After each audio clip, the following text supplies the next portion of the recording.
반갑습니다. 내 방에서 만나는 일상의 인문학 온라인 강좌, 그 중에서도 생활 밀착형 일상의 인문학 강좌의 진행을 맡은 길드다 송우현입니다. 반갑습니다. 네,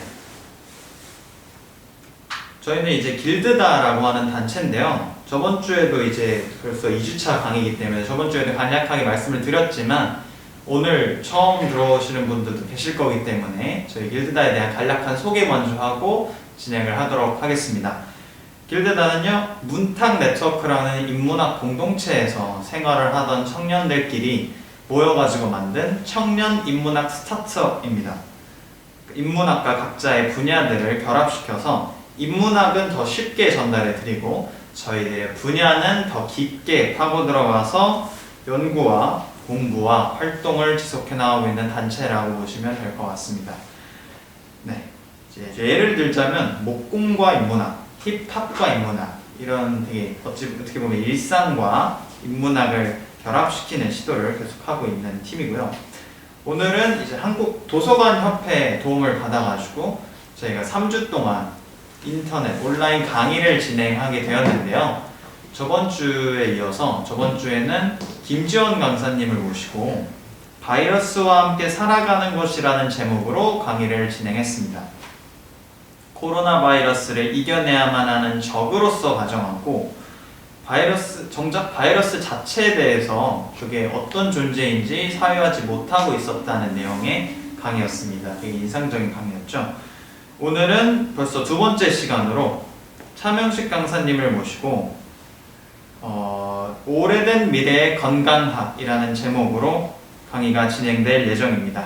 예, 저번 주에는 한 분의 강사님과 두 분의 방청객분들을 모시고 이 강의와 질의응답을 진행을 했었는데요.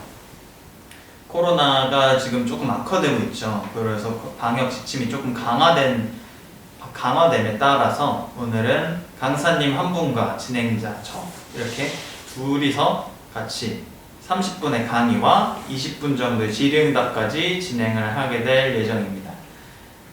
그러면은 오늘 강의 들어가 보도록 할게요. 오늘 차명식 강사님 모셨고요. 간단한 자기소개 부탁드리고 강의 소개해 주시면 좋을 것 같습니다. 반갑습니다. 네, 안녕하세요. 오늘 오래된 미래의 건강학이라는 타이틀로 강의를 진행할 길드다의 차명식이라고 합니다. 저는 이제 길드다에서 주로 인문학, 역사, 특히 철학 이런 분야들의 어떤 교육 프로그램 그리고 이제 어떤 강좌 프로그램을 기획하는 역할을 맡고 있고요. 오늘은 이제 특히 의료 인류학이라고 하는 아마도 여러분에게는 다소 생소할 그러한 분야의 관점을 가지고서 우리가 지금 마주하고 있는 코로나19 이 시국을 한번 분석해 보려고 합니다. 사실은 이제 의료인류학이라는 단어 자체가 굉장히 좀 낯설게 들리실 거예요. 의료면 의료고, 그러니까 의학이면 의학이고, 인류학이면 인류학이지. 의료인류학은 뭐냐? 이제 의료인류학이라는 게 사실 굉장히 많은 분야와 관점을 포함하고 있긴 한데, 이걸 아주 간단하게 이제 제가 설명을 드리자면은 아주 좀 더 다각적인 방향에서 다각적인 관점을 가지고 의학을 다루는 게 의료인류학이라고 말씀을 드릴 수가 있을 것 같습니다. 좀 더 설명드릴게요. 우리는 보통 이제 의학이라고 하면은 의학은 뭔가 좀 이과냐 문과냐 이렇게 딱 따졌을 때 뭔가 좀 더 이과에 가깝다 이런 생각을 하기가 쉽죠. 그러니까 예를 들면은 병원이나 아니면 실험실에서 이루어지는 어떠한 발견을 통해서 소위 과학적인 발견을 통해서 점차 나아가고 진보하는 학문 그것이 의학이 아니냐 이렇게 생각하기 쉬운데요. 사실은 근데 그것만으로는 조금만 부족하다는 것을 우리가 조금만 생각해봐도 알 수가 있습니다. 그러니까 당장 우리 눈앞에 펼쳐진 지금 이 상황, 이 코로나를 보고서 이야기를 좀 해볼게요. 우리는 이제 이 코로나19라고 하는 이 새로운 병을 이해하기 위해서 어떤 걸 알아야 할까요? 물론 이제 이 바이러스에 대해서 이해하기 위해서 이 바이러스가 어떻게 생겼는가, 그리고 이 바이러스가 우리 신체에 어떻게 침투하는가, 그리고 우리 몸에 들어온 다음에는 어떤 작용을 일으켜서 어떤 증상을 나타내는가, 이런 것들에 대해서 우리가 당연히 알아야겠죠. 이런 것들은 그리고 아까 말씀드렸던 것처럼 병원과 실험실에서 발견되는 그러한 종류의 것들일 겁니다. 하지만 동시에 저희는 이제 코로나라는 바이러스를 이해하기 위해서는 이 바이러스가 특히 어떤 부류의 사람들이 어떤 행동을 할 때 어떠한 방식으로 전파되는가, 그리고 그런 것들을 감안할 때 우리에게 어떤 방식의 대처 시스템이 필요할 것인가, 그리고 어떠한 문화권에서 어떠한 사회에서 이것들이 특히 어떤 작용을 통해서 잘 퍼져나가는가, 이런 것들에 대해서도 우리가 알 필요가 있습니다. 그리고 이런 것들은 사실은 병원과 실험실에서의 발견만으로는 도저히 알 수가 없는 것이죠. 한 사회의 형태, 이 사회에 이루어지는 그 전반적인 것들을 이해하지 않으면은 도저히 이런 부분들은 알 수가 없을 겁니다. 사실은 그래서 오늘날에도 수많은 의료교육기관들과 그리고 이제 병원, 보건기관, 그리고 대학교의 인류학부에서 바로 이와 같은 접근이 행해지고 있습니다. 인간 행동의 어떤 생물학적 측면, 이과적 측면이 있겠죠, 당연히. 그 접근과 더불어서 인간 행동의 사회 문화적인 측면, 우리가 소위 문과적이라고 생각하기 쉬운 그러한 사회 문화적인 측면, 이 두 가지 모두를 아우르면서, 그러면서 이 두 가지 방향성 모두가 인간의 건강과 질병에 영향을 미친다는 그 믿음을 가지고 인간의 역사 속에서 그 두 가지 측면 모두가 상호작용하면서 의학이라고 하는 분야를 규정해왔다는 그 믿음을 가지고, 그리고 지금도 이 순간에도 그것들은 그 작용은 마찬가지라는 그러한 믿음을 가지고 행해지는 연구와 관점, 이 두 가지 분야의 융합이 의료 인류학이라고 하겠습니다. 그리고 오늘 저희는 이 의료 인류학적 관점을 가지고 지금 우리가 마주하고 있는 코로나 사태를 분석을 해보려고 합니다. 사실은 이제 이 코로나19가 굉장히 다양한 종류의 우리가 알지 못한 사회 현상들을 일으켜왔죠. 우리가 그리고 그것들 다 통틀어서 뉴노멀이라는 이름으로 부르고 있고요. 하지만 그 중에서도 저는 이제 오늘 특히 소위 코로나 장벽이라고 하는 거에 대해서 얘기를 좀 해보려고 합니다. 코로나 장벽, 혹은 이제 코로나 블록이라고 부를 수 있을 것 같은데요. 이게 뭔가 하냐면은, 사실은 우리가 코로나 이전까지는 이 세계가 그 신자유주의, 그리고 세계화라고 하는 이 두 가지 축을 가지고 전반적으로 수많은 장벽들을 낮추는 경향 속에 있었어요. 나라와 나라 사이의 어떤 국경을 낮추는 그러한 경향도 있었고요. 또 국경이 아니더라도 사람과 사람 사이에, 다양한 계층들 사이의 장벽을 낮추는 경향이 있었죠. 그래서 물건과 사람들이 좀 더 자유롭게, 그리고 자유롭게 이 지역을 넘어서 오갈 수 있도록 하고, 그리고 또 한편으로는 다양한 계층의 사람들이 서로에 대한 편견을 없애고 평등하게 교류해야 한다는 담론이 주를 이뤘죠. 물론 이런 흐름들에 저항하고 반대하는 움직임도 있었습니다만, 기본적으로는 이렇게 장벽을 낮추는 흐름이 주류였다는 것을 사실은 우리가 부정하기는 힘들 겁니다. 그런데 이러한 상황에서 이제 가공할 만한 코로나19가 이제 대두하면서 이 모든 상황이 뒤바뀌게 됩니다. 조금 시간을 거슬러 올라가 볼게요. 최초에 이제 코로나19라고 하는 이름이 처음으로, 사실 그때는 코로나19라고 불리지도 않았죠. 우한 폐렴이라고 불렸죠. 이 우한 폐렴이 처음 등장했을 때 가장 처음에 우한이라고 하는 이 도시가 봉쇄됐습니다. 장벽 속에 갇힌 거죠. 그리고 조금 시간이 지나니까 그 다음에는 중국이라고 하는 나라가 장벽 속에 갇혔습니다. 모든 나라가, 다른 세계 각국이 중국을 차단했죠. 그리고 그 다음에는 다시 한국과 일본과 중국, 이 동아시아의 세 나라가 다른 나라들한테 거부당했죠. 그런데도 이 코로나가 멈추지 않았죠. 왜냐하면은 이미 오랜 시간에 거쳐서 이 세계화와 이제 자유무역의 흐름 속에서 인적으로, 물적으로 연결망이 이미 확보되어 있었기 때문에 이렇게 일시적으로, 단기적으로 만든 장벽으로는 코로나가 차단이 안 됐던 거예요. 그래서 코로나가 점점 더 끊임없이 그 모든 장벽들을 돌파하고 운반하면서 이제 결국에는 세계 각국이, 처음엔 이제 한중일이었지만 이제는 세계 전체가 서로에 대해서 장벽을 세우기 시작했습니다. 근데 그런데도 코로나가 멈추지 않아요.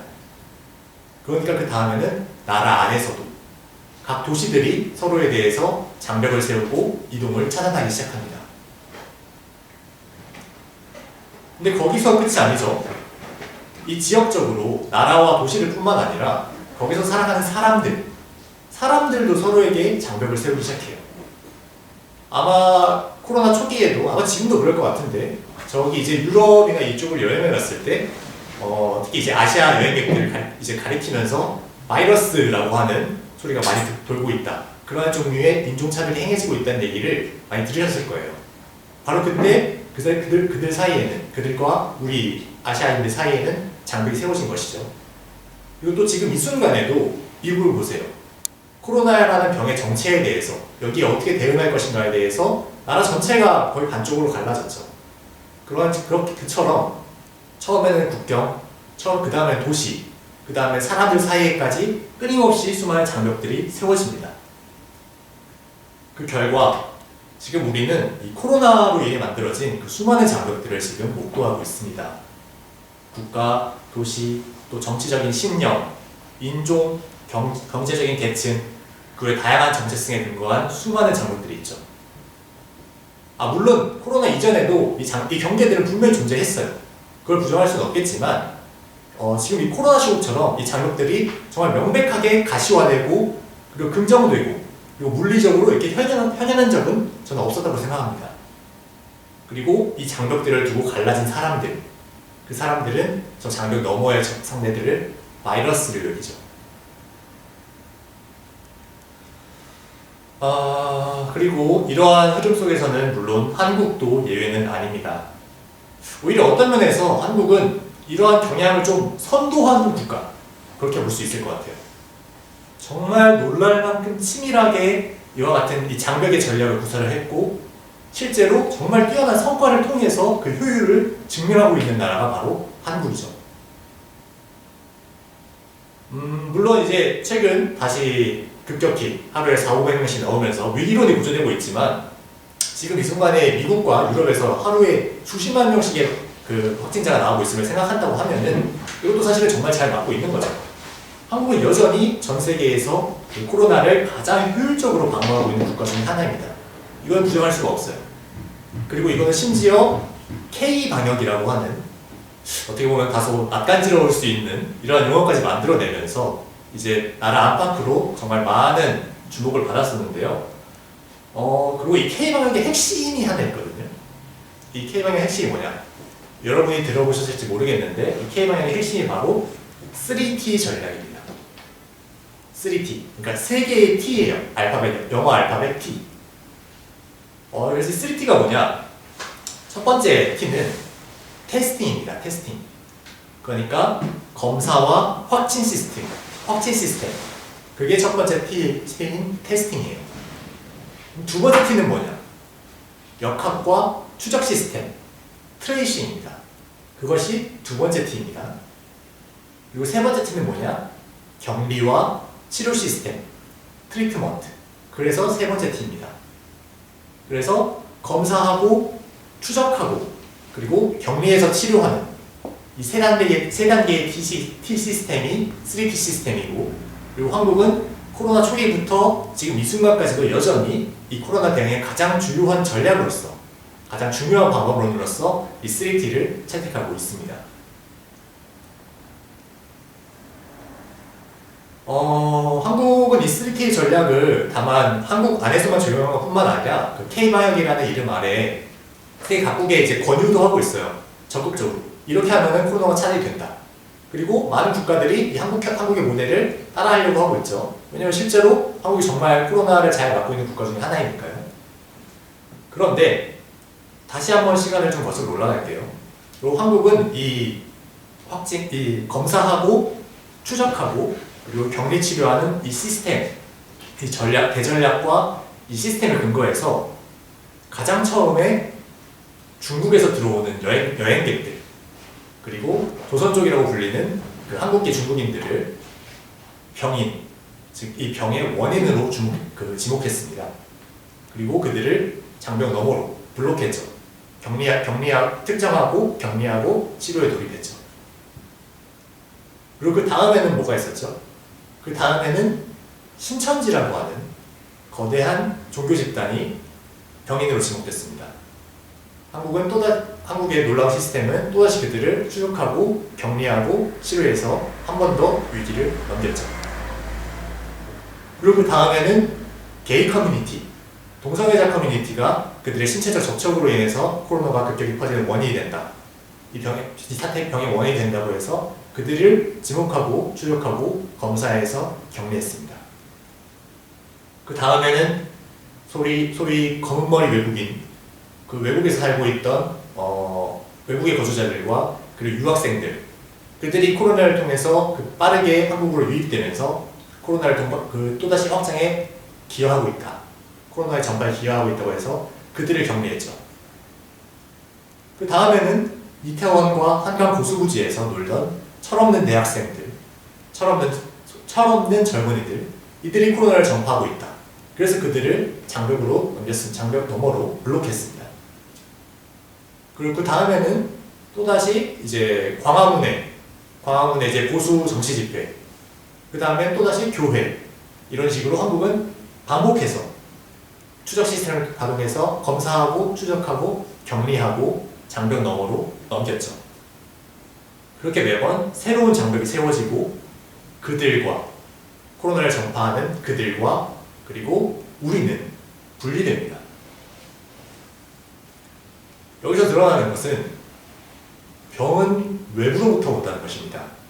우리가 아닌 그들로부터 병은 온다는 거예요. 그리고 이 코로나를 운반하는 타자는 곧 바이러스와 비슷하며 사회는 하나의 신체죠. 그렇기 때문에 우리는 바이러스를 차단하듯이 장벽을 세우고 그리고 우리 사회, 우리 신체를 보호합니다. 물론 그들도 우리의 신체 일부죠. 다만 감염된 환부를 도려내고 분리하고 특정하여 그들을 격리하고 치료하여 되돌린다. 이것이 바로 우리에게 가장 익숙한 형태의, 우리가 가장 잘 알고 있는 형태의 현대의학의 메커니즘, 현대의학의 병인론, 병의 원인은 병이 어떻게 생기는가를 설명하는 가장 우리가 잘 알고 있고 친숙한 이론일 겁니다. 외부로부터 오는 바이러스, 그리고 그거를 감염된 환부를 특정하고 그 환부를 집중적으로 치료하여 되돌리는 것, 정상 상태로 되돌리는 것. 그리고 이게 바로 현대의학의 가장 기본적인 메커니즘인 동시에 우리가 코로나에 대해서 취하고 있는 대전략입니다.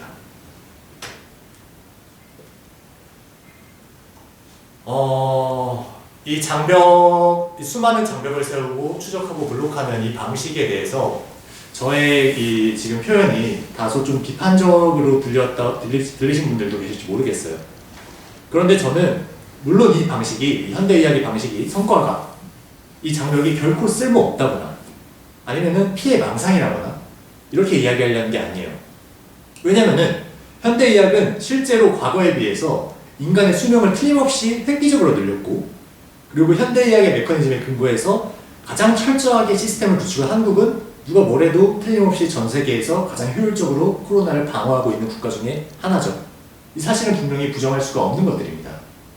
다만 우리는 그러한 성과들과 더불어서 이 메커니즘이 우리에게 과연 어떤 효과를 불러일으키고 있는가, 외부에서부터 오는 바이러스를 특정하고 장벽을 세워서 우리를 방어하려고 하는, 우리의 건강을 지키려고 하는 이 메커니즘이 우리에게 어떤 효과를 불러일으키고 있는가, 이거에 대해서는 우리가 다시 한번 생각을 해봐야 된다고 말씀을 드리고 있는 것입니다.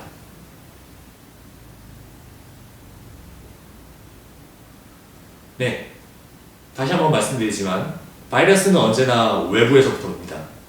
우리는 점점 더 그럴수록 외부에 민감해지고 외부에 적대적이 되고 그리고 외부로부터 자기 스스로를 지키려고 하죠. 생각해보면은 사실은 코로나 전에도 그랬습니다. 지금은 이제 우리가 코로나라는 바이러스에 대응해서 그러한 차단책을 피우고 있지만 사실 그 전에도 우리는 테러리즘이라고 하는 바이러스에 대응해서 시리아 난민들의 유입을 막았고요. 또 어떤 성적인 문란, 이런 바이러스에 대응해서 성소수자들을 차단했죠. 어떻게 보면 이 메커니즘은 일종의 어떤 무균실, 단 하나의 균도 존재하지 않는 정말 말끔하고 완벽하고 청정한 형태의 무균실을 지향하고 있는 것처럼 보입니다. 가장 순수한 어떠한 외부의 침입도 없이 가장 순수한 형태의 나 자신과 우리 사회, 그리고 우리를 안전하게 보호해주는 그 장벽을 강화해서 외부의 존재들을 차단할수록 나와 사회는 안전해진다. 물론 우리는 이렇게 생각할 수 있죠. 하지만 동시에 사실은 이 무균실이라고 하는 것은 이 무균실의 전략을 고수하다 보면은 우리는 그 무균실에 종속될 수밖에 없습니다. 이 깨끗하고 맑은 무균실에서 한 걸음만 밖으로 나간다면은 틀림없이 외부의 바이러스들이 나를 공습할 거야. 내 건강을 앗아갈 것이고 나를 죽음에 이르게 할 거야. 이 공포가 우리를 무균실 안에 머물게 만들 것이며 점점 더 무균실 안에 머무는 시간이 길어질수록 우리의 면역력은 떨어질 것이고 우리는 나 자신을 가두는 결과가 될 것이고 바이러스에 대한 두려움은 점점 더 커지게 되겠죠. 의료 인류학은 생물학과 그리고 사회문화적인 그 양쪽의 측면을 동시에 고려하면서 이렇게 말합니다. 한 사회의 의료 분야, 한 사회의 어떤 의학의 특징적인 형태는 반드시 그 의학 안에만 머무르는 것이 아니라 사회의 다른 측면과도 긴밀하게 연결되어 있다. 그렇게 생각했을 때 지금 우리가 이 코로나에 대해 보이는 반응, 외부에 대한 정말 극렬한 공포와 저항과 장벽을 통해서 우리 자신을 보호하려고 하는 이 반응은 의학에만 한정된 것이 아니라 어쩌면 우리 사회 전반에 분명히 영향을 미치고 있는 양태라고 얘기할 수 있을 겁니다.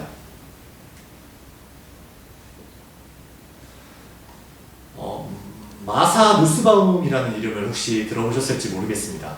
이 마사 누스바움은 이제 철학자이자 이제 윤리학자인데 우리나라에는 이제 혐오와 수치심이라고 하는 책이 널리 알려진 학자입니다. 그래서 이 책 제목에서 알 수 있는 것처럼 마사 누스바움은 혐오라고 하는 감정에 대해서 특히 깊이 연구를 한 학자인데요. 이 사람의 말에 따르면은 이 혐오라고 하는 감정은 조금 특징적이에요. 단순히 미워하거나 싫어하는 거랑은 좀 다릅니다. 이 사람이 어떻게 혐오를 설명하느냐? 혐오는 우리 몸 밖에 있는 유해하고 이질적인 그 무언가가 우리 몸속으로 들어오는 것을 막으려고 하는 감정이자 정동이에요.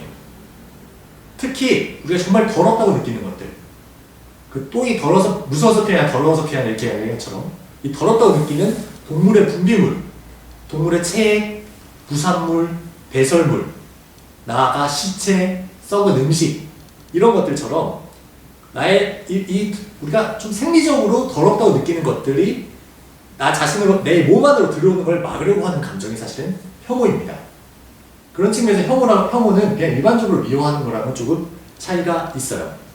그래서 혐오의 핵심은 취약성을 가진 것들, 그 자체로 부정하고 더럽고 약한 것들, 그것들이 어떠한 경로를 통해서 내 안으로 들어왔을 때 그래서 그것이 나 자신마저, 내 몸마저 오염시키고 나 자신마저 약화시키는 거를 그런 내 존엄까지 떨어뜨리는 거를 두려워하는 그런 종류의 감정이 바로 혐오라고 할 수 있습니다. 그런 면에서 제 설명에서 이미 기시감을 느끼셨겠지만 그런 면에서 우리가 바이러스에 대해서 느끼는 것은 바로 혐오의 감정이죠. 그리고 우리가 바이러스처럼 여기는 타자들, 우리와는 정말 다른 종류의 존재들에 대해서 느끼는 감정 역시 혐오라고 할 수 있습니다. 저는 그 혐오라고 할 수 있는 그 두려움, 타자들에 대한 두려움, 거기에 대해서 그것이 어떤 실체 없는 두려움이다, 망상이고 편견이다, 이렇게 얘기할 생각은 전혀 없습니다. 우리 젊은 세대 입장에서 가장 주요한 타자, 내가 도저히 이해할 수 없는 다른 종류의 타자 중에 하나는 꼰대라고 불리는 기성세대겠죠. 그리고 그 꼰대적인 기성세대는 실존하죠. 실체합니다, 분명히. 그리고 또 나하고는 정말 다른 정치적 신념을 가진 사람, 내가 도저히 이해할 수 없는 정치적 신념을 가진 타자, 극우와 극좌 존재하죠. 분명히 존재합니다.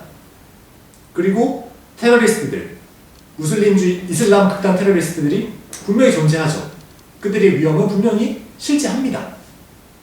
그리고 또 폭력적이고 성범죄를 저지르는 남성들, 그들도 분명히 실제하죠. 그리고 또 남성을 혐오하는 페미니스트들, 그들도 분명히 실제합니다. 한마디로 얘기해서 외부의 존재가, 타자가 나의 신체를 해할 가능성, 그 위험은 분명히 실제하는 것입니다. 그리고 우리는 마땅히 우리의 신체를 지키기 위해서 그 위험들에 대해서 우리가 어떻게 대할 것인가, 어떻게 대응하고 마주할 것인가에 대해서 우리는 분명히 생각을 해야 합니다. 마땅히 생각해야 합니다. 하지만 제가 말씀드리고 싶은 것은 그 대응으로서 우리 신체를 타자에 대해서 어떻게 지킬 것인가 하는 그 대응으로서 무균실을 상상하는 것은 그것은 그러니까 영원불멸한 차단의 장벽, 타자들과 우리 사이를 가로지름으로써 나를 안전하게 만드는 그 영원불멸한 차단의 장벽은 망상이라는 것입니다. 그 어떤 장벽도 그 외부로부터 나와 혹은 우리 사회를 영원히 갈라놓고 순수하게 보호할 수는 없습니다. 그러한 망상에 매달리는 것은 오히려 현실을 통제하는 것이 아니라 스스로를 자신 안에 그 무균실 안에 가두는 결과만을 낳죠. 현대의학의 눈부신 발전은 이미 우리 피부, 이 피부에 있는 이 작은 구멍, 이 작은 모공 하나하나에 모낭충이라고 불리는 연말에 작은 생물들이 살고 있음을 밝혀냈습니다. 그리고 사실은 우리의 신체 바깥과 이 신체 표면과 우리 신체 내부에는 이미 수많은 종류의 균들이 존재하고 있죠. 그리고 현대의학은 그것들을 바로 그 상태가 바로 정상적인 상태라고 이야기를 하고 있어요. 이 균을 이 무균실이 우리가 외부에서의 균을 완전히 차단하고 그 우리 몸에 어떤 균도 없는 상태가 정상적인 것이 아니라 균과 함께 살아가는 것 자체가 정상적인 상태라고 그래야만 한다고 이야기를 하고 있는 것입니다. 그렇다면 우리는 여기서 약간 헷갈리는 지점이 발생합니다. 그렇다고 한다면은 애초에 병이라고 하는 것은 대체 무엇인가? 애초에 건강이라고 하는 것은 대체 무엇인가? 오늘날의 현대의학은 정말 인류의 눈부신 진보를 일으켰다고 하는 이 현대의학, 그리고 의학이라고 했을 때 모두가 그것을 떠올리는 이 보편적인 현대의학은 정확히 말하면은 이제 근대 서구 세계의 의료 체계를 의미하는 것이죠. 하지만 우리가 이미 익히 알고 있듯이 우리는 특히 한의학의 존재에서 우리가 이미 알고 있듯이 사실은 그 비서구 세계에도 서구가 아닌 세계에도 그리고 사실은 근대 이전에도 의료 체계라고 할 만한 것들은 굉장히 많이 존재를 했습니다. 그리고 여전히 현재도 존재하고 있고요. 의료인류학의 연구에 따르면은 그러한 어떤 비서구적인 의료 체계, 그러니까 현대의학이 아닌 현대의학 바깥의 의료 체계들은 크게 두 종류가 돼요. 한 종류는 이제 그 퍼스널리티 의료 체계라고 하는데 이 의료 체계는 뭐냐면은 그 병의 원인을 좀 인간적인 거, 인격적인 걸로 말하는 거예요. 저주, 심령 이런 것들 있죠. 여기서 병이 연원한다고 얘기하는 게 퍼스널리티 의료 체계입니다. 그리고 다른 하나가 뭐냐? 이 다른 하나가 중요한데 이 다른 하나는 병의 원인을 어디서 찾냐면은 이 세계의 법칙과 세계의 체계에서 찾습니다. 이러한 종류의 의료 체계를 우리가 내추럴리스틱 의료 체계라고 합니다. 그리고 이 대부분의 경우에 이 내추럴리스틱 의료 체계의 어떤 세계의 법칙이라고 하는 것은 평형 모델을 가리켜요. 다시 말해서 유지되어야 할 세계의 균형, 이것을 가리킵니다. 그러니까 내추럴리스틱 의료 체계에서 병이 발생하는 이유는 세계의 균형이 깨질 때 우리 몸에 병이라고 하는 것이 발생하는 겁니다. 이러한 관점은 근데 이러한 내추럴리스틱 의료 체계는 사실은 아무나 할 수 있는 게 아니에요. 왜냐면은 이 세계의 균형이 깨질 때 이 병이 발생한다고 하는 건 뭐냐면은 그러면은 균형 잡힌 세계는 대체 무엇인가? 그럼 그 균형을 흐트러뜨리는 건 대체 무엇인가? 이런 것들을 설명하고 풀어내고 진단할 수 있어야 되거든요. 그래서 그것들이 어떻게 대체 상호작용하면서 지금 이 세계를 유지하고 지탱하는가를 얘기할 수 있어야 하기 때문에 이 내추럴리스틱 의료 체계라고 하는 것은 정말 거대하고 그리고 잘 짜여진 세계관을 요구를 합니다. 세계에 대한 설명을 요구해요. 따라서 오늘날 남아있는 이 내추럴리스틱 의료 체계라고 하는 것들은 정말 하나하나가 굉장히 방대하고 깊은 뿌리를 갖습니다. 그 뿌리가 뭐냐? 하나는 고대 그리스에서 연원한 체액병리학, 이 인간의 체액을 가지고 이제 얘기하는 고대 그리스의 어떤 의료 체계고요. 또 하나는 고대 인도 문명에서 연원해서 오늘날까지도 여전히 인도에서 굉장히 대중적인 의학인 아유르베다 의학이라고 하는 의료 체계입니다. 또 하나는 우리가 익히 알고 있는 고대 중국의 의료 체계죠. 이 하나하나가 정말 인간의 어떤 인류의 찬란한 문명들이죠. 그래서 이 찬란한 문명들이 만들어낸 저만의 내추럴리스틱 의료 체계, 이 내추럴리스틱 의료 체계들이 이제 오늘날까지 남아있는 그런 어떤 잔해 유산이라고 할 수 있는 것이 오늘날의 어떤 이 내추럴리스틱 의료 체계라고 할 수 있습니다. 근데 이제 이 내추럴리스틱 의료 체계를 살펴보면은 저마다 이제 세부적인 차이는 있지만 거시적인 관점에서 봤을 때 어떤 공통점이 있어요. 그게 뭐냐면은 아까도 말씀드린 것처럼 이 의료체계들이 모두 균형이라고 하는 키워드를 가지고 병과 건강을 이해하려고 한다는 겁니다. 그래서 이들 의료체계들은 외부로부터 내 신체에 들어오는 것을, 뭔가가 내 신체에 들어오는 것을, 그 존재를 차단하지 않아요. 그것들은 사실은 당연 상수로 상정합니다. 어쩔 수 없이 들어오는 것이고 당연히 들어오는 것이라고. 그리고 그걸 들어온다는 가정하에서, 그것들이 들어올 수밖에 없다는 가정하에서 내 신체에, 내 몸이 어떻게 그것들과 함께 균형을 이룰 것인가, 그럼으로써 건강을 지킬 것인가를 이야기하는 것이 이들 내추럴리스틱 의료체계의 특징입니다. 그래서 이 외부적 존재를 포함해서 내 안의 신체의 균형과 조화를 이루는 것, 이것을 목적으로 하면서 신체를 이 세계의 일부이고, 그리고 또 하나의 세계이며 이 세계 전체의 연장선상으로 보는 것, 이 조화를 이루는 세계와 건강을 같은 선상 위에 놓고 파악하는 것, 이것이 내추럴리스틱 의료체계입니다. 저는 어쩌면은 지금 이 순간 우리한테 필요한 것은 바로 그러한 관점이 아닐까 생각을 해봅니다. 지금 제가 계속 말씀드리고 있지만, 물론 현대의학, 이 서구 의학의 체계의 성과는 여전히 유효하고 우리는 지금 그것을 준수할 필요가 있습니다. 지금 이 세워지는 장벽과 지금 여기 스태프들 분들이 이제 쓰고 있는 마스크를 이제 저희가 지키고 있는 것처럼요. 하지만 그런 어떤 현대의학의 메커니즘을, 외부로부터 오는 병과 그것을 차단하여 우리 신체를 지키고자 하는 그 메커니즘을 어떤 타자에 대한 차단과 배제의 메커니즘으로 전치시키고, 그리고 모든 종류의 타자, 모든 종류의 외부를 두려움과 혐오의 대상으로 만드는 것은 또 다른 문제입니다. 그리고 코로나와 같은 사건이 그것을 정당화시키는 것을 놓아두는 것은 그 자체로 우리 사회에 있어서 새로운 위험으로 발전할 겁니다.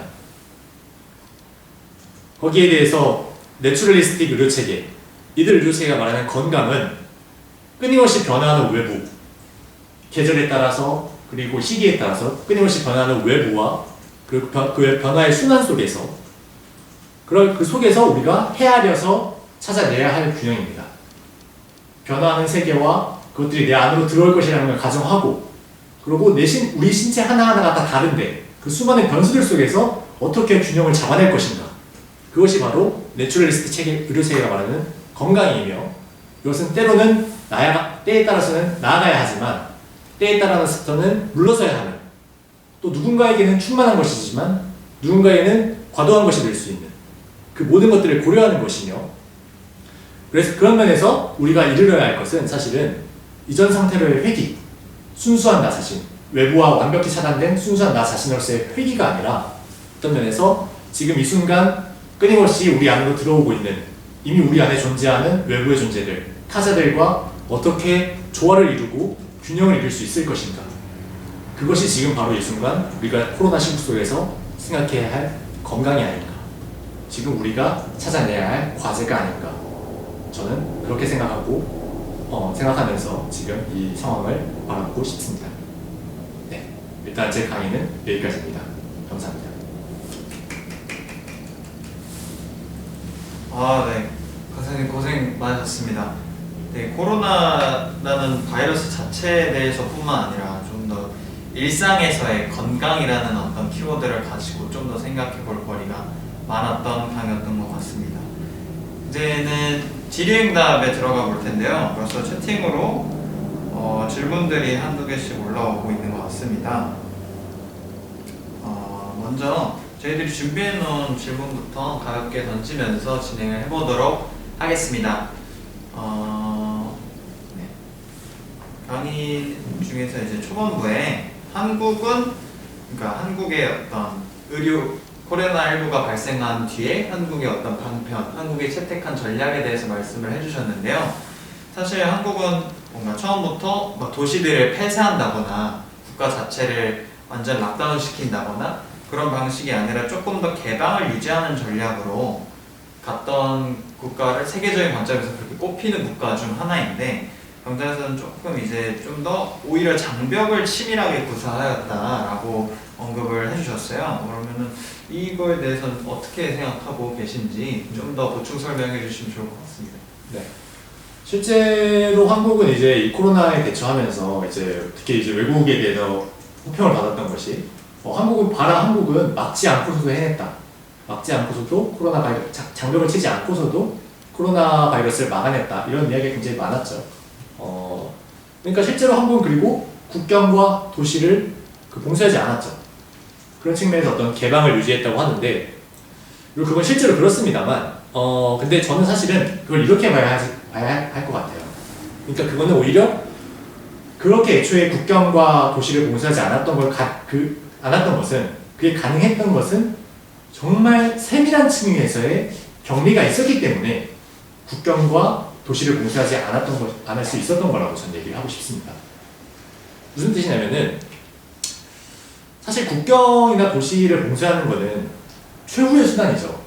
그걸 위해서 너무 부작용이 많으니까 최후의 수단이고, 그리고 실제로 많은 위험 부담을 가지고 있는 그러한 수단인데, 근데 어찌 보면 그런 면에서 좀 투박한 장벽이라고 할 수 있을 것 같아요.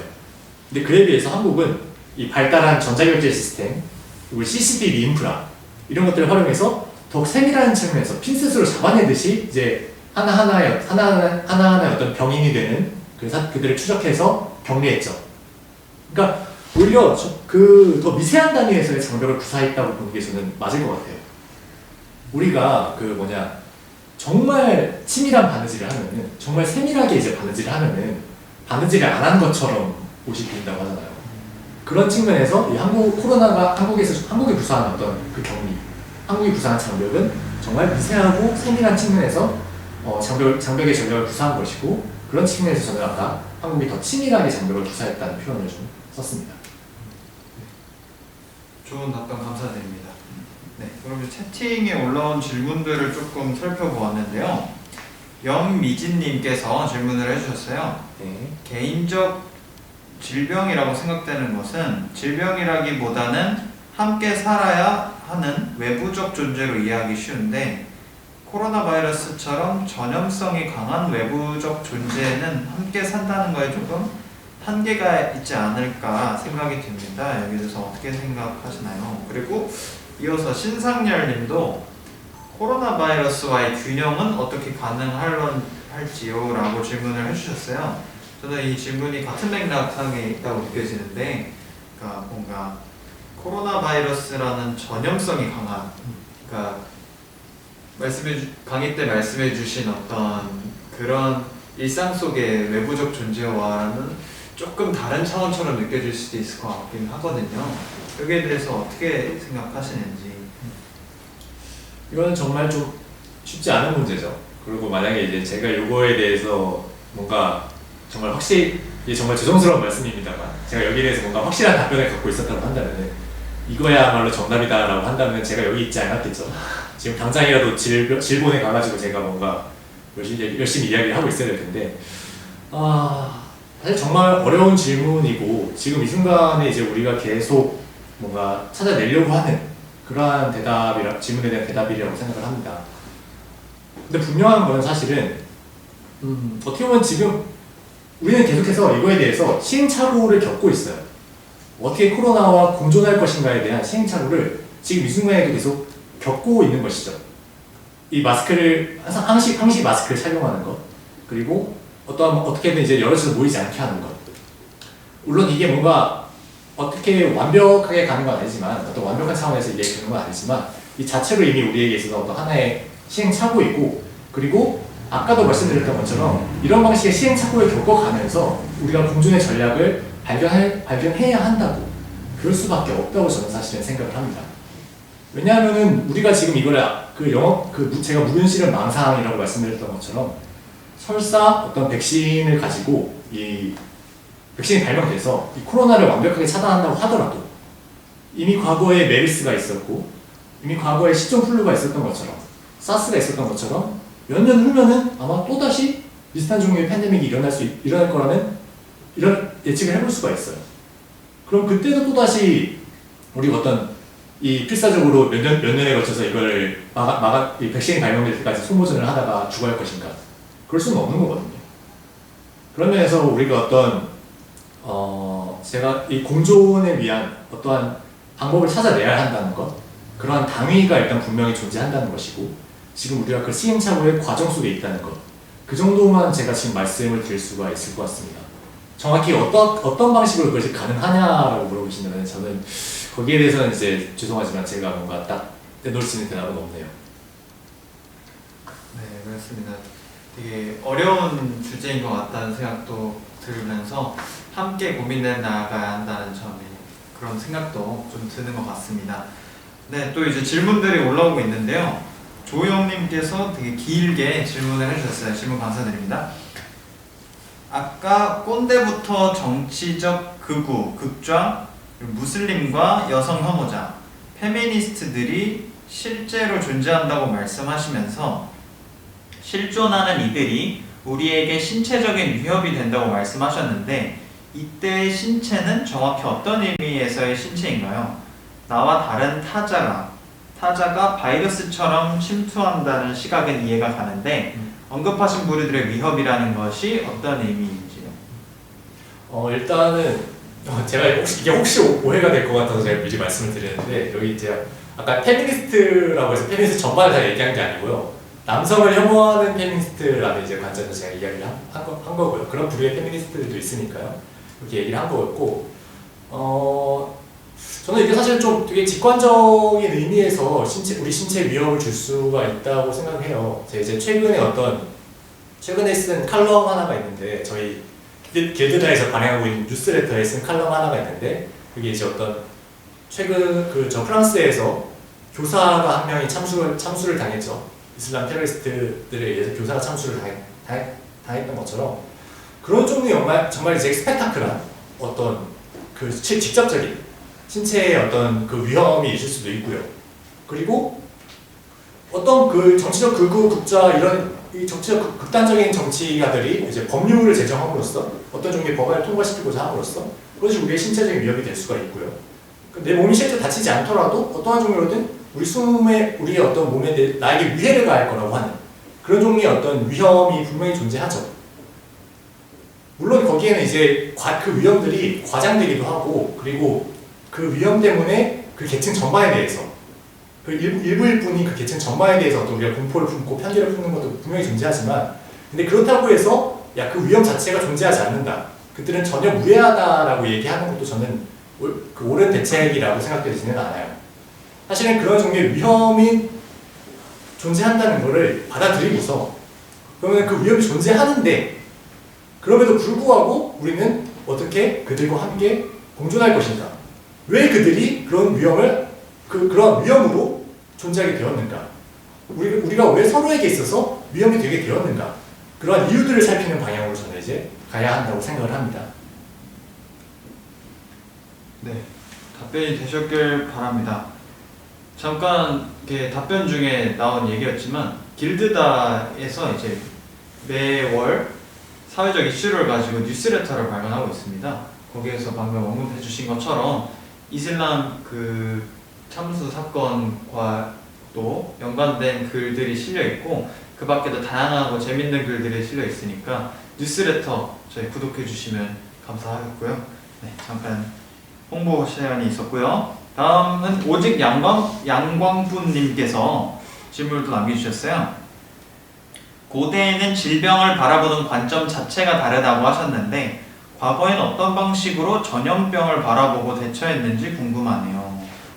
저도 정말 궁금하네요.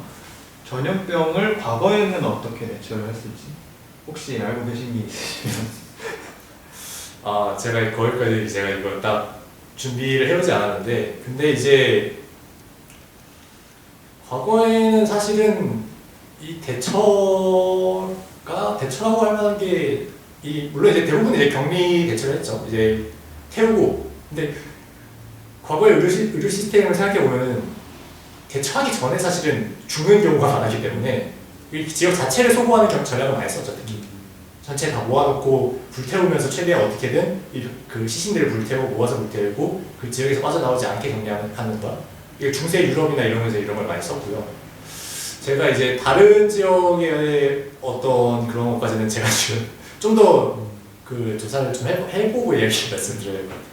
지금 당장 이제 여기서 제가 다 하나하나씩 다 말씀드리기는 제가 지금 준비해온 부분이 부족해가지고 확실히 들으면서 들었던 생각인데 개인적인 생각이지만 굉장히 과거의 의료 체계를 생각해 보면 전염병을 되게 대처하기 힘든 무언가였을 것 같다는 생각이 들고 어쩌면 그로 인해 뭔가 없어져가는 부족이나 마을 자체가 크게 본다면 세계의 건강으로 이어지지 않았을까라는 생각도 개인적으로 드는 질문이었습니다.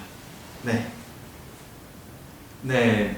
또 이제 질문은 아니고 소감이신 것 같은 미진님께서 맞아요. 어려운 문제예요. 혐오 감정을 갖지 말아야지 하면서도 요즘 같은 때는 지하철에서 마스크 쓰지 않고 얘기하는 사람들을 보면 피하고 싫은 감정이 생겨요. 네.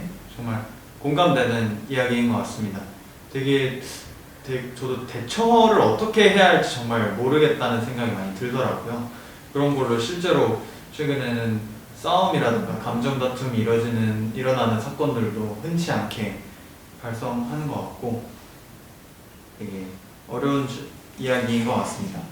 네, 조영님이 또 채팅을 올려주셨는데 이해는 했습니다만 실존하는 집단의 바이러스적 행위를 위험보다 더 좋은 단어로 묘사할 수 있지 않을까 하는 아쉬움이 듭니다. 예를 들어 이질성은 어떨까요? 어떻게 생각하세요? 이게 저는 좀 상당히 오히려 저는 이게 좀 틀어질 수 있다는 생각이 있어요. 그러니까 모든 집단은 이제 이질성을 가지고 있죠. 근데 그 이질성이 항상 그게 어떤 위험으로 발현되지는 않거든요. 어떤 집단에 있어서. 그러니까 이게 근데 제가 이 논란이 어떤 혼란의 여지가 있을 것처럼 말씀을 드렸는데 제가 정확히 말씀드리고 싶은 건 뭐였냐면은 실제로 그 현재 아까 말한 테러리즘을 예로 들면은 실제로 이제 유럽에서 그 무슬림 극단주의자, 이슬람 극단주의자들에 의한 테러리즘이 실제로 일어나죠. 그리고 그건 이제 실제로 그 유럽의 어떤 주류인 그 유럽인들에게 위험으로 받아들여지고 있죠. 무슬림들의 수많은 이질성이 있지만 그 중에서도 이제 특히 그들의 극단주의라고 하는 것이 위험으로 받아들여지는 거죠. 근데 그러면은 얘들은 그럼 극단주의자들은 배제하면 되는 건가? 배제하면 되는 건가? 이런 방식으로 보통 이야기를 하려고 쉬운데, 근데 그게 아니라 사실은 그런 종류의 어떤 그 극단주의자들조차도 왜 그들이 발생했는가를 거슬러 올라가 보면은 사실은 과거에 유럽이 중동 지역에 개입하면서 자신들의 이권을 위해서 중동 지역에 개입하면서 그 중동이 난장판이 됐고 거기서부터 탈출한 이들이 유럽으로 난민으로 들어왔고 그리고 그들이 들어와서도 유럽에서 값싼 노동력으로만 활용되면서 이제 사회로부터 방치됨으로써 그럼으로써 사실 그들이 극단주의를 가지게 된 그런 맥락이 있는 거거든요. 그러니까 그런 측면에서 이게 어떤 의미에서 이게 위험이라고 하는 형태로, 두려움이라는 형태로 다른 이들에게 다가오는가? 그 위험이 어떤 근거에서 어떤 이유에서 발생했는가? 그거를 사실은 저는 이제 좀 더 드러내놓고 파헤칠 필요성이 저는 있다고 느껴요. 그렇게 하지 않으면은 오히려, 왜냐면 그렇게 하지 않으면은 그걸 위험이라고 느끼는 사람들 입장에서는 쟤들 또 이걸 말을 논점 흐리려고 하네? 이러면서 듣지도 않을 가능성이 저는 되게 높다고 생각해요. 이슬람 애들이 하는 게 위험이지 그걸 자꾸 다르다는 식으로만 얘기하면 어떡하냐. 저들 실제로 테러하고 이러는데 그러면은 오히려 그 사이에 골이 더 깊게 패일 뿐이지 이 문제가 해결되는 게 쉽지 않다고 생각하기 때문에 저는 위험이라고 하는 그 단어를 더 노골적으로 쓰고 그리고 그 위험이 그냥 뭔가 그래서 피하면 되는 거, 그래서 배제하면 되는 거, 우리는 아무런 책임도 없고 우리는 피해자인 거 이런 식으로 만들지 않는 게 더 중요하다고 생각을 합니다. 근데 이거는 좀 의견의 차이기 때문에 네. 확실히 의견의 차이가 조금 나올 수 있을 만한 문제인 것 같습니다. 네, 또 오직 양광푸님께서 질문 또 올려주셨는데요. 과거 의료 체계가 궁금해서 해봤던 질문이었습니다. 네, 감사합니다. 혹시 강사님이 가장 흥미롭게 보고 계신 의료 체계, 사유 체계가 있으실지요? 질문해 주셨습니다. 제가 좀 흥미롭게 생각하는 거는 그러니까 뭔가 제가 아까 말씀드린 비서구적 의료 체계, 그러니까 체액병리학이나 아니면 이제 아유르베다 의학이나 어떤 중국의 의학이나 이런 것들 중에 뭔가 특정하게 하나를 더 흥미롭게 생각한다기보다는 오히려 왜 얘들은 보통 사실은 좀 꽤 지역이 떨어져 있음에도 불구하고 뭐 일직선 놓여 있죠. 근데 그 구체적인 부분은 좀 차이가 있고 사실 문명권도 다름에도 불구하고 왜 세계의 균형이라고 하는 것을 공통적으로 병의 원인이고 건강의 상태라 건강의 어떤 정이라고 이렇게 결론을 내렸을까? 어쩌다가 그것들이 사실은 비슷한 이야기로 맞게 되었을까? 그리고 그것은 이제 근대에 이르러서 어떠한 방식으로 그런 관점이 소멸하거나 혹은 남겨졌을까? 이렇게 좀 이 전체적으로 종합적으로 아울러서 사실은 제가 좀 이 의료체계에 대해서 좀 흥미를 갖게 되는 게 있는 것 같습니다. 네, 또 조영님께서 계속 네. 그렇다면 위험이 실존한다 자체를 말씀하시려고 했다는 것보다는 위험이 어떻게 구성되는가를 주목하자고 하신 겁니다. 네, 그렇죠. 왜냐면은 이제 우리는 보통 위험이다 그러면은 제대로 위험한 존재야. 거기 딱 포커싱을 하고 어떻게 그걸 배제할 것인가만 생각하는데 그게 아니라 제대로 위험이라고 한다면은 어떠한 맥락 속에서 그들이 위험인지 우리는 거기에 대해서 어떠한 책임도 없는지 우리가 그 배제함으로써 이 문제가 해결될 수 있는 것인지 그런 것들에 대해서 우리가 좀 더 생각하고 사유해야 한다는 걸 제가 말씀드리고 싶었던 거예요. 타자에 대해서 특히나. 네, 조영님이 또 차분한 설명 감사하고 저희도 이렇게 질문 많이 해주셔서 감사합니다. 네. 그럼 마지막으로 저희가 또 준비했던 질문으로 마무리를 좀 짓자면 3T 전략에 대해서 말씀을 해주셨잖아요. 네. 거기에 대해서 이제 비판적인 관점을 조금 갖고 계신 것처럼 보였는데 혹시 이제 세계적인 상황을 볼 때 3T 전략보다 더 실제로 뭔가 좋은 결과를 가지고 올 수 있는 그런 대안이 있다면 어떤 게 있을지 궁금합니다. 이것도 이제 제가 아까 말씀드렸던 거랑 비슷한 건데 저는 이제 현 시점에서 이제 3T가 사실은 코로나를 막는데 굉장히 효과적인 수단이라는 거 이거를 저는 부정할 수가 없다고 생각을 해요.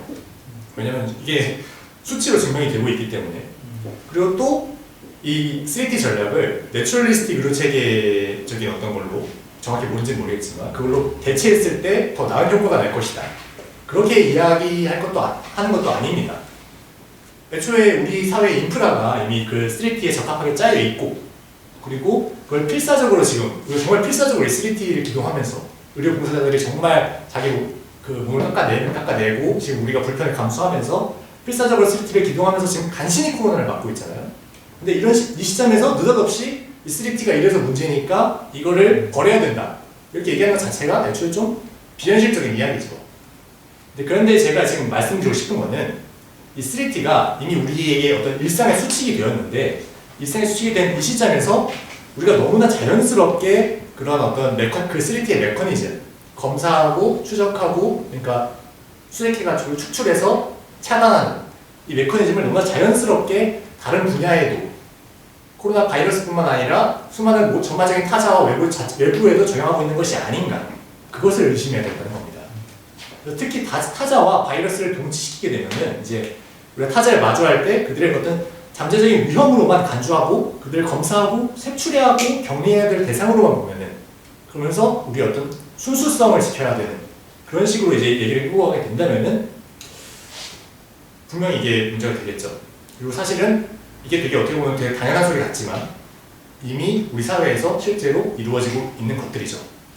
우리가 이미 중국의 유학생들을 배제했고 그리고 친천지에게 그 정말 악담을 퍼부었고 그 다음에 한국으로 돌아오는 유학생들한테 그 다음에 광화문 집회자들한테 교회에 그들을 적타자로서 내치면서 나하고는 달라, 난 저들과 달라 이 차단벽을 긋는 이 상황 자체가 우리 지금 가운데 일어나고 있는 이미 현실이니까.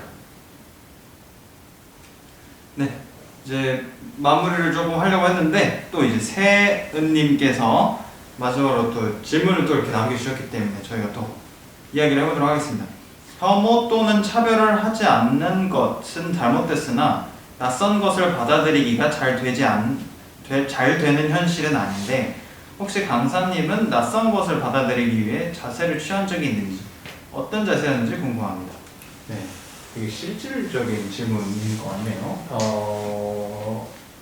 이거는 사실은 우리가 꼭 어떤 저 개인의 어떤 특별한 경험이라고 얘기하기보다 항상 순간순간 느끼고 있는 거죠. 항상 어느 상황이나 그냥 단적으로 우리가 네이버 뉴스를 한번 지금 딱 클릭해 보셔도 어때요? 네이버 뉴스 정책 전체를 딱 클릭해 보면은 그 아래로 리플 차라리 달려 있잖아요.